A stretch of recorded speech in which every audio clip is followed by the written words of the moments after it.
police officers or cleaners or teachers who wreck the economy, and we should pay the price. It's the poor people in the city, and they're the people who should be paying the price. Yes! And frankly, it's about time as well that some of these chief officers started standing up for their service and showing it. Yes!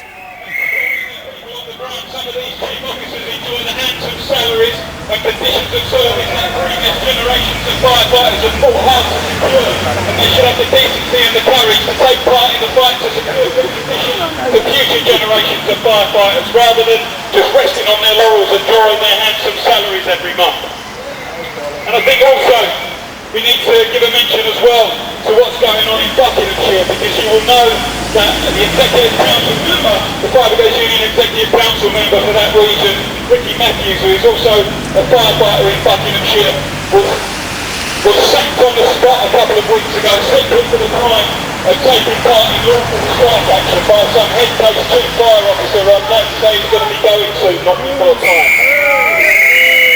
But let's just be absolutely clear that Ricky's sacking and the lockout in Buckinghamshire is not just an attack on Ricky, it's an attack on every one of us, and it's an attack on free trade unionism in this country and our right to take, democratically, to take lawful strike action.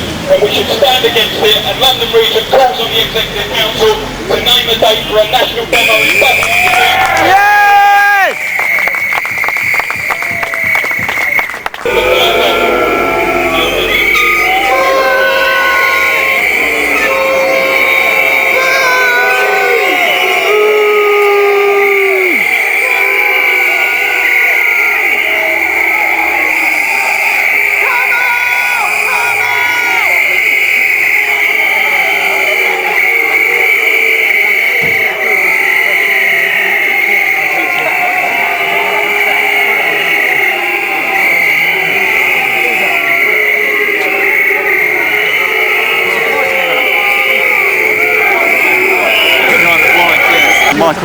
I have seen him in Can I ask you a quick well. question? Can I get it on film? Ah, lovely. Just over the road there. Oh, just yeah, local. So, like, you know, seeing what's going on with the fire brigade and everything.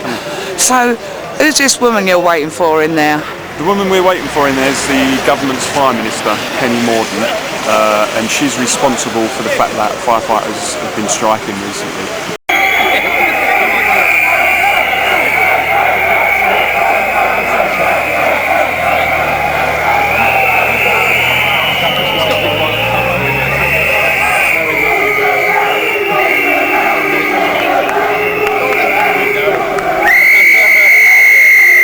Because she wants to rip up firefighters' hard-earned pensions.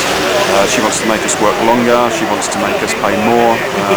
The danger is, if we can't reach the new age of 60 that she wants us to reach in the fire service, we're going to get the sack. It's as simple as that. And that's our real fear. So people are very angry at the way they've been treated, and that's why we're coming here to protest tonight.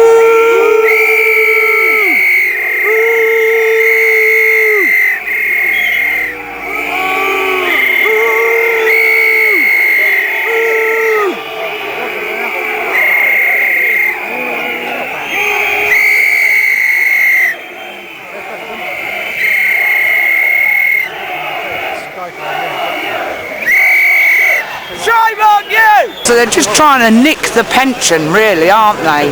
They're trying to steal the pension that they promised that you've worked for. That pretty much sums it up. Yeah, firefighters who joined the service in some cases many years ago were told how much they would have to pay, when they would be able to retire, what they would get. In many cases they're being told to work up to 10 years longer in some cases. They're having to pay about £1,000 more a year into their pension pot. It's already the most expensive pension scheme in the public sector. And if they can't reach the new retirement age of 60, they run the risk of losing their jobs. Shame on you! Shame on you!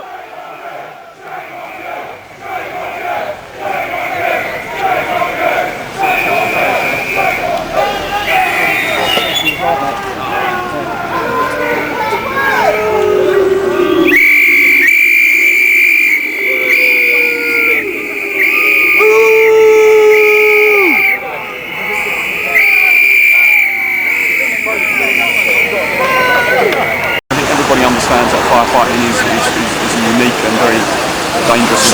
ridiculous, isn't it? Yeah, I mean, can you do it at 60? Really? Well, some people might be able to. Yeah, but is that safe? Our fear is that most people won't. Exactly. And actually, the government commissioned a review into the whole issue of what's the right pension age in the fire service.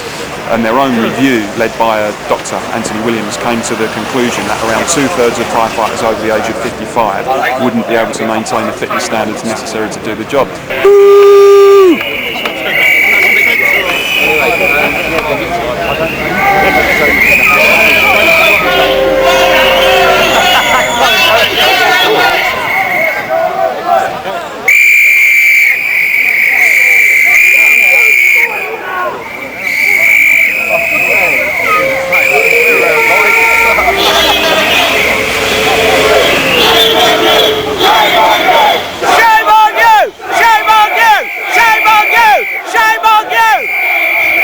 The problem then is that people will simply be sacked, and they'll be sacked without access to their pension. They'll also be putting us at risk, the public, because like if they say they can do it and they can't, where does that leave us? Sorry to be harsh, but you know, it's as much a public safety issue as it is about firefighters. For sure. And that's the message that we're trying to get across. I understand. It's really simple. Pensions can often be complicated, but this is a really simple question. Simple. Do you think that firefighters should be on the front line at 60 years of age, going up ladders, rescuing people from burning buildings?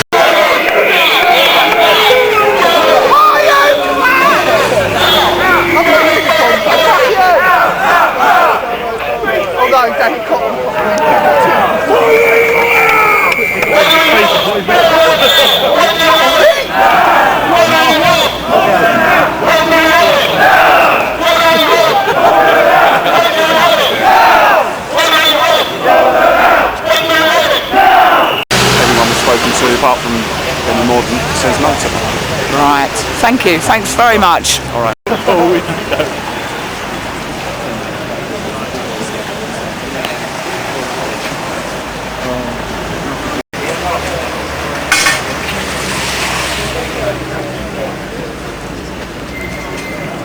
What age do you retire, sir?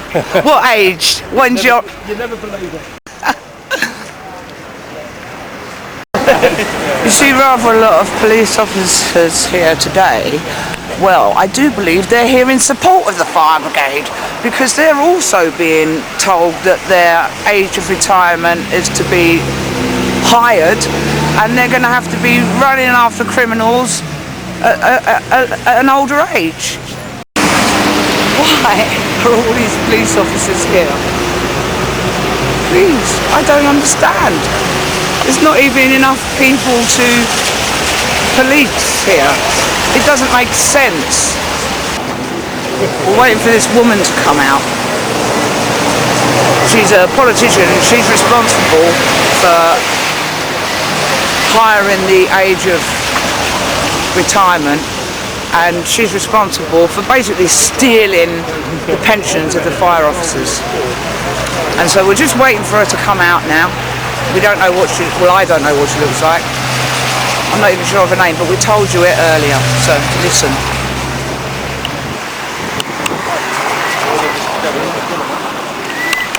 I'll tell you what though, this is England, and this country, there is freedom of speech, and you can protest without getting a tank over your head, you know what I mean? And that's what these guys need to do, protest. That's their only hope of claiming or getting or keeping hold of their pension. It's not a joke, people. These people are firefighters. They have worked all their life, given their life to people. And this is how they're repaid. We're just going to nick your pension, make sure your kids starve. I mean, it's not on. You could call me a comedian, but I don't think it's very funny.